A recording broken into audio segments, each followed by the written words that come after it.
Good afternoon, just barely, and welcome to this first of our March American Guild of Organists recital series. And I'm very happy to see those of you here with us in person and welcome those of you who are sharing this with us online.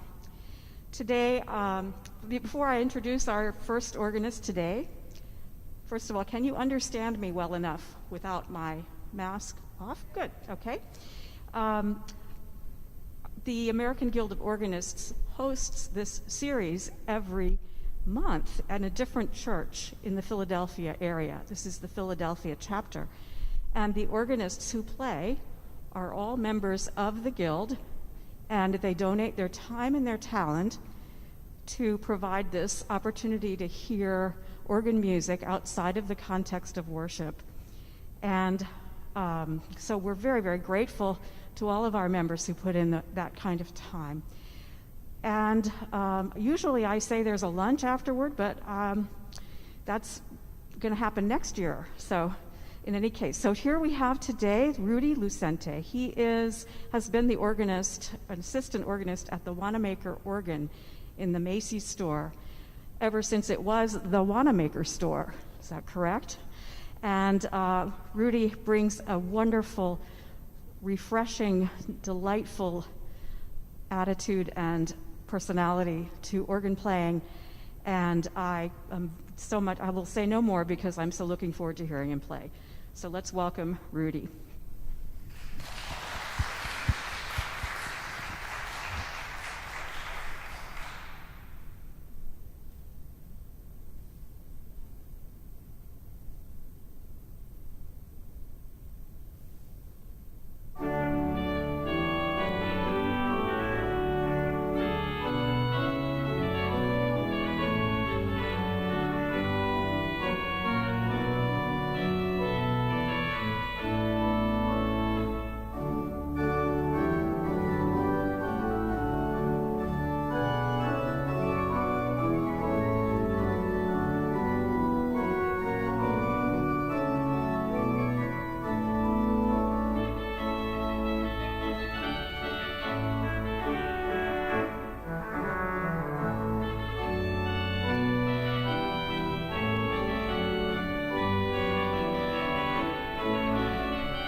Thank you.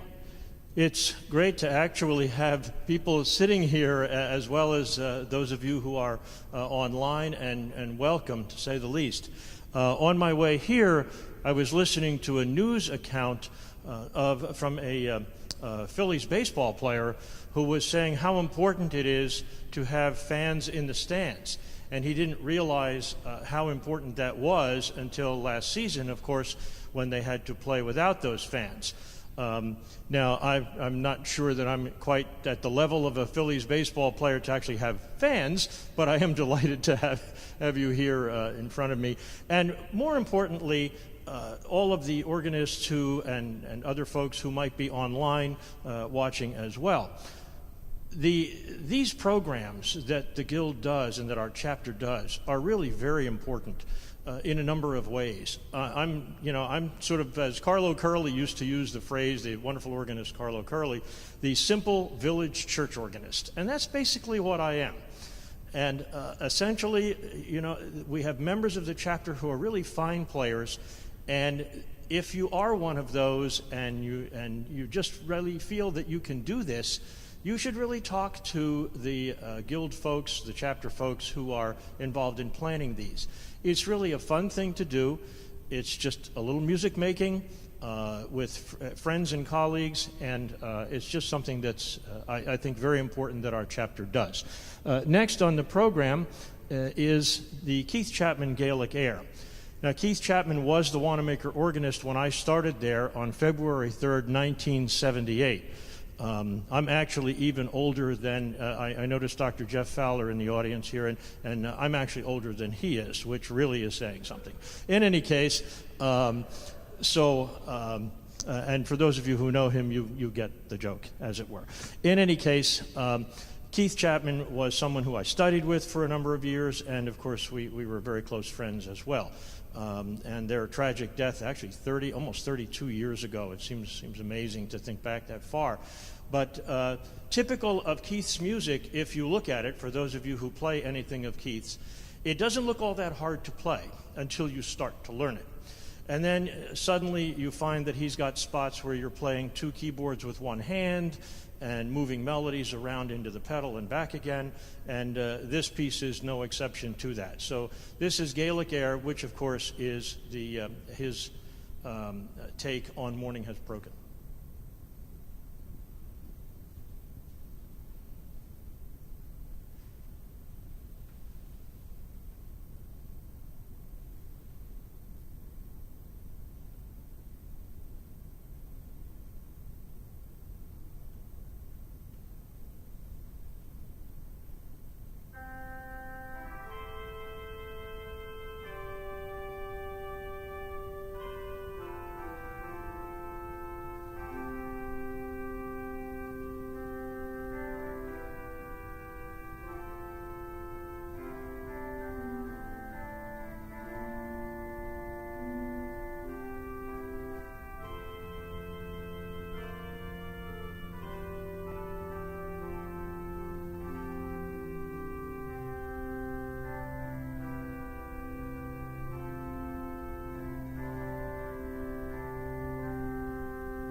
Thank you.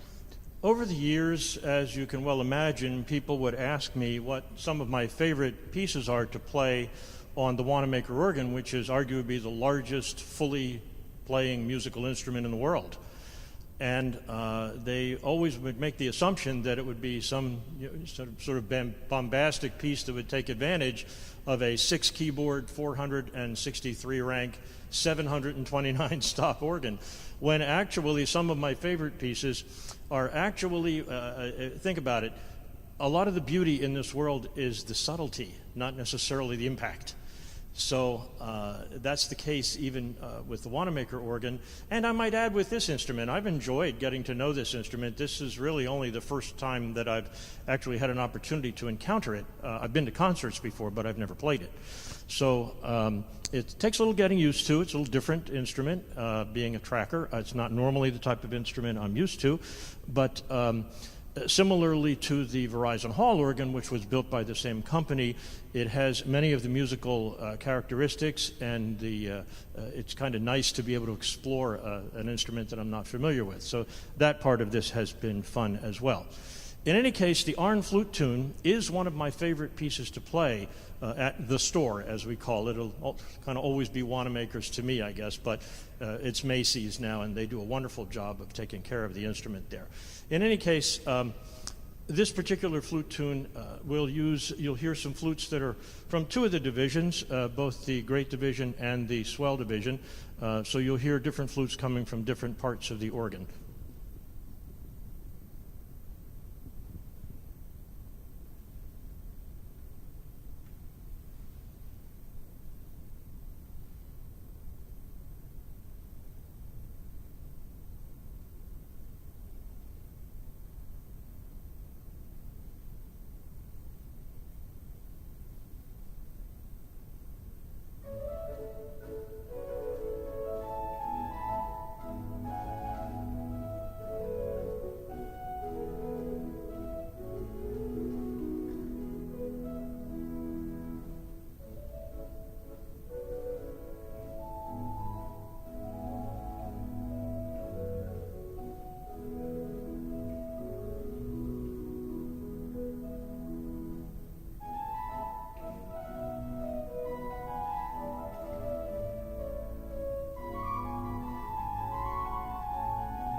Thank you.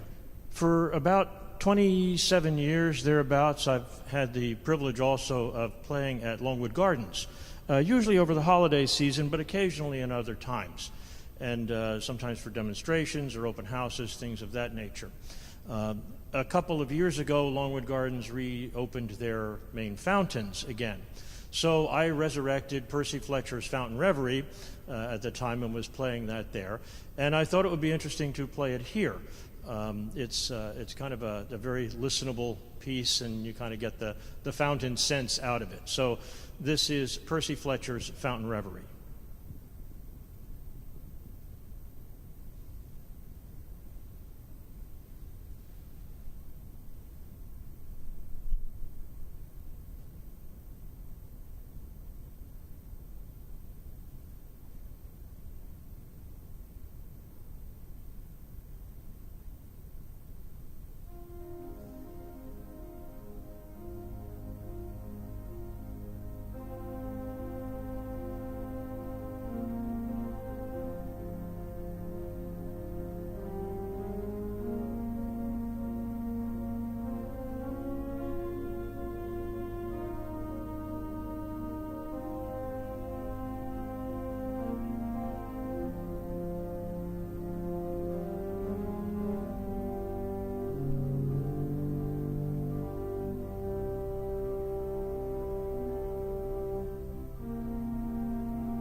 Thank you.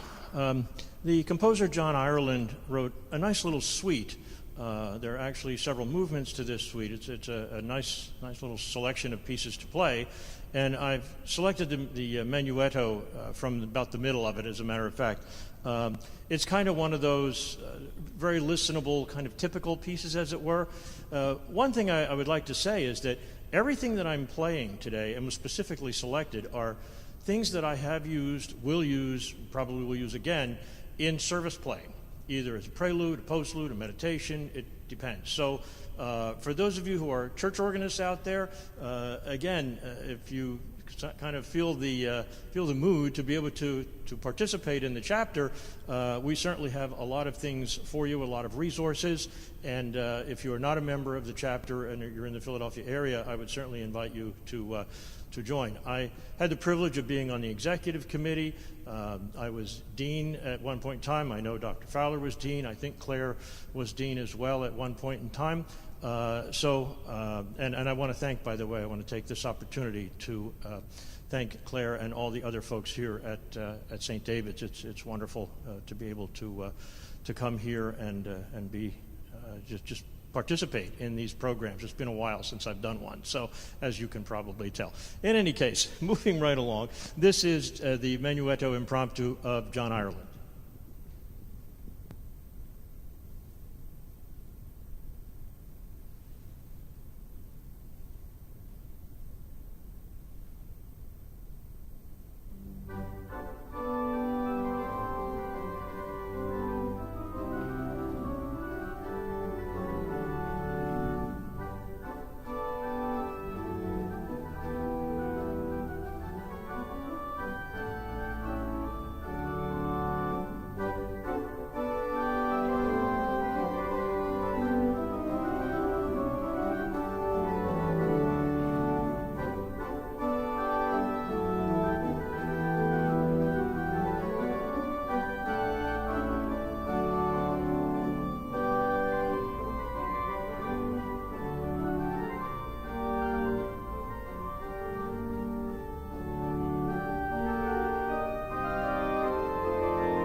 Some years ago, I met and became friends with, my wife and I became friends with Dan and Jane Gothrop.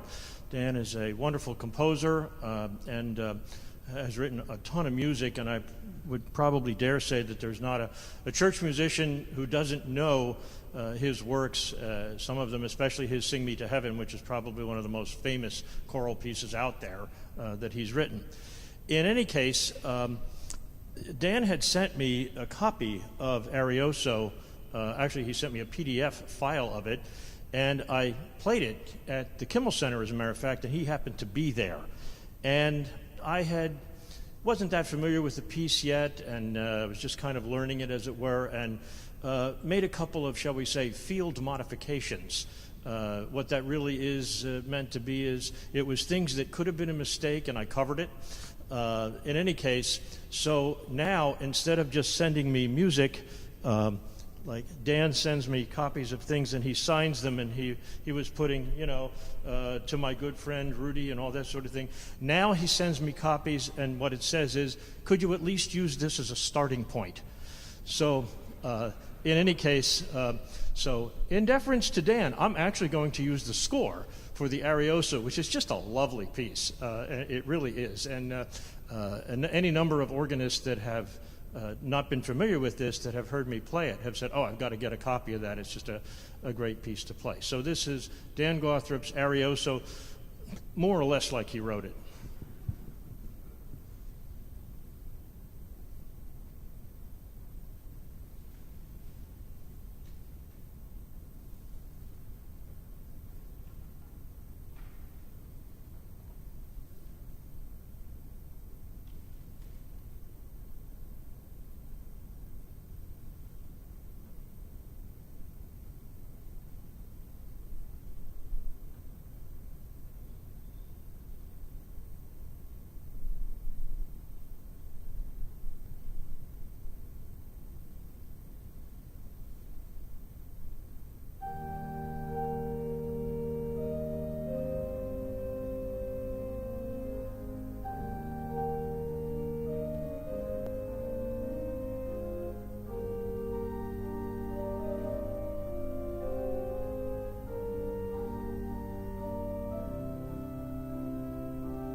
Thank you. Some years ago, I was up at Yale visiting Professor Tom Murray, and he took me to one of the organs there on campus and sat down and started to play this piece. And I said, "Oh, what is that?" He said, "It's called Stately March by a composer by the name of J. Lamont Galbraith." I said, "Never heard of him." He said, "Neither had I."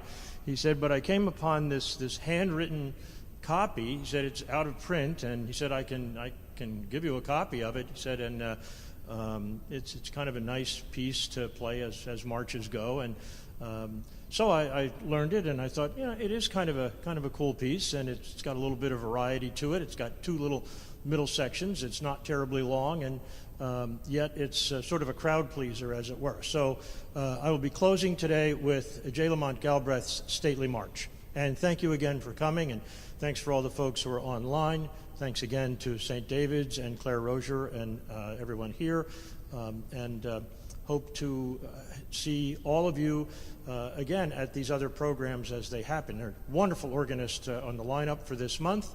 I haven't seen the April lineup yet, but I'm sure it will be wonderful as well. So anyway, thanks again to the Guild and the chapter, and again, have a safe and wonderful week. We're supposed to have great weather.